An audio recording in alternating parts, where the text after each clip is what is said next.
me to talk about lots in health, etc. When it's about me, it's like, oh, what do I say about me? I will start, and thank you, Jamie, for your talk. I've known Jamie for a long time, in and out of the different roles. It's amazing how you cross paths with people.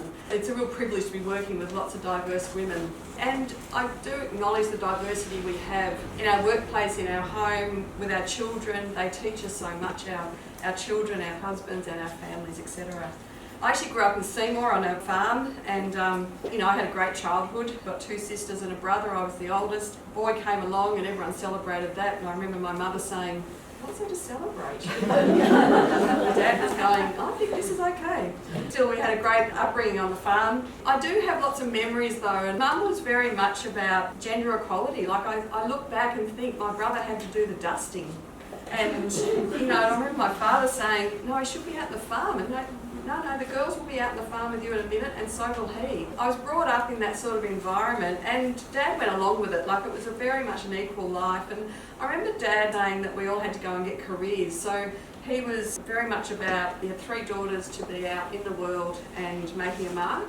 I grew up in a family where community meant a lot, and being involved in the community meant a lot. So our weekends were at the local working bees. Dad was on the school councils. Mum was Red Cross. If there was something going on, like a flood in Seymour, I remember many years ago, and we were helping people in the Seymour where their houses had flooded, etc. So it was a great privilege to be part of that and to be working with your family. I actually went off to boarding school, as we all did. My family did, but then I went nursing at the Children's, and early childhood was my passion, and I really wanted to be a teacher actually, and then I thought I did, and we were coming home from enrolling in teachers throughout college to be a primary school teacher, and I said to Mum, "I think I want to be a nurse." And she just looked at me like, "You've got to be kidding."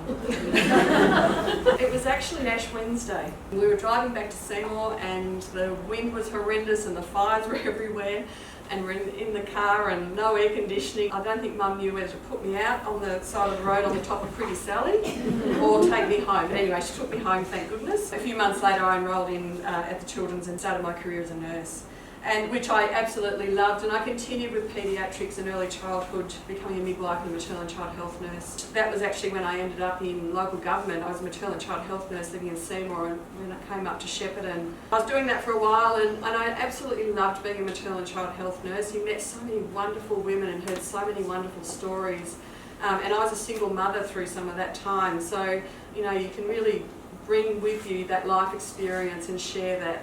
And back in those days, it was a bit uncommon to be married as a maternal and child health nurse, let alone be a single mother. So that was an interesting journey when I'd be talking about the real experience of breastfeeding and how much it hurt, and how I actually understood why mothers didn't breastfeed their children, to the theory of you can't have sachets of milk in the cupboard because it's against the WHO code.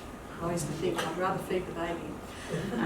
So that was a great experience, and meeting lots of people. Working in local government though, and people who work in local government, this was back in the 90s, was a very male-orientated organisation.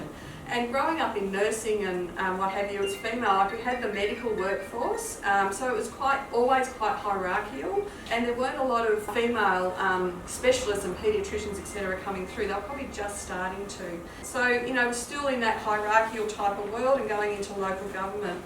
And then I went on and had another couple of kids, remarried, and I remember juggling the old work, and I have always worked. And through my work, after we had our third, my husband said, "What are we going to do?" Because I'd gone back to work after being asked to go back after a few months, and trying to breastfeed a baby and get the call, "Your baby's hungry," from the family daycare mum, and sitting in a meeting thinking, "Oh, and I'm going to have a letdown in a minute." And just rung me and let me tell you what happens, and hoping that the milk's not dripping and you can stay dry till you get out the door, and then go and feed the baby. So it's a very real thing that you have, and trying to get out the door and get to family daycare and get one to kinder, and trying to stay sane and walk into work as if everything's under control. If you hadn't seen me 2 hours ago, it would be a different story. I've always felt sometimes as a young mum, and I often share these stories with people who say, "How do you do it?" Well, you don't actually. You just get through some days. You just go to work and you do what you're doing, and you go home and you pick it all up again. I must say though, I've got an amazing husband who does all the cooking, and when not long after we started going out, I was probably cooking lamb chops and mashed potato and peas, which was pretty much my staple diet. And he said, "Is that all you can cook?" Yep. And he said, "How would you like me to have a go in the kitchen?" And I'm thinking, my father could cook scrambled eggs if he was lucky. I said, "Okay." Well, he could cook. So I never went back in the kitchen. And my mother still, every now and again, says, "It'd be really nice if you gave Gary a break." No, it'd be nice if he gave me a break from everything else I do. But anyway, no, he's a great man. He's a great support. So we had the discussion when Han was about 6 or 7 months old, am I going to go back to work full time with 3 kids? And I said, if I do, this is what life is like. This is where I'm going. This is where I'm at in my career, because I was a senior manager in local government at that time. And he said, well, and he's a school teacher, and he said, I'm quite happy to pick up all the rest of it. And I said, okay. So that was, you know, a bit of role reversal. Sometimes I still do all the coordination and the appointments. I mean, my youngest is 19 now, but doesn't mean I still don't get the phone call, "Mum, I want to drop out of uni." Did you ring your father? No, you can do that. Yeah, but that's okay. That's all about the communication and how you set your kids up to be able to always be accessible. And I guess as a working mother, it's something that I think in our role as a mother and a parent is communication, and somehow or another we become the coordinator of it all. And I know in my role as a chief executive, communication is just absolutely fundamental to everything that we do. And sometimes you get home and think, I've just got to keep that going. But I think it is one of the things that really does underpin how we can be effective in what we do.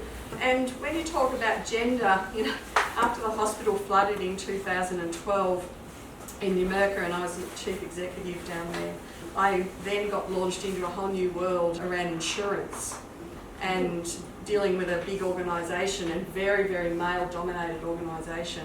And I wasn't particularly happy with some of the things that were happening around the insurance claim, and just lack of response. You know, they forget that it's 2.5 hours to get up to Numurkah from Melbourne, and it's 2.5 hours to get down, but they think it's 5 hours to get up, and it's 2.5 hours to get down to Melbourne, like we used to do.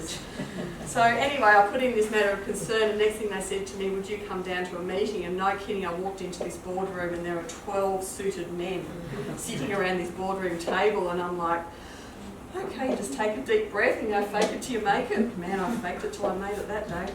But I think it's about holding your own, and I think that's a real challenge and a real shame in a lot of ways, that we as women often feel we need to fake it till we make it, and we need to, in some ways, feel we need to prove ourselves all the time. I was having a discussion at breakfast with my eldest daughter, who's 27, a couple of weeks ago, and she was having a couple of issues at work.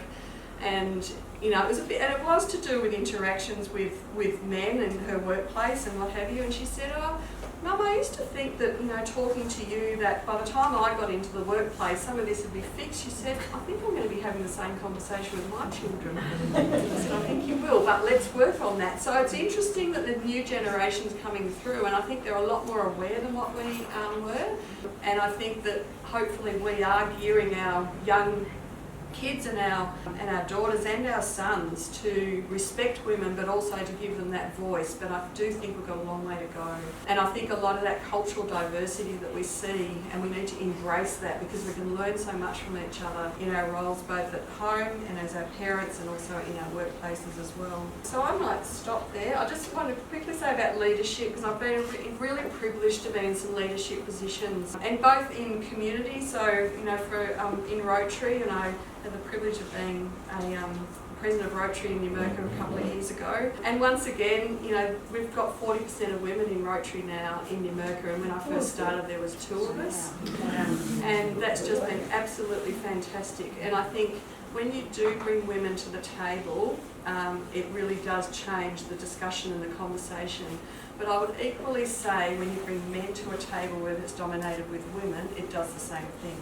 So I think we do need to acknowledge that it's about diversity. It's not about having all of one or all of the other. That's my view. But as a leader though, and I am very privileged to have been awarded an IM a few years ago, and I think but it's who's around you that makes these things happen. So it's about having the people around you, and they're the ones that actually allow you to be a leader. They're the ones that give you the information and support you behind the scenes.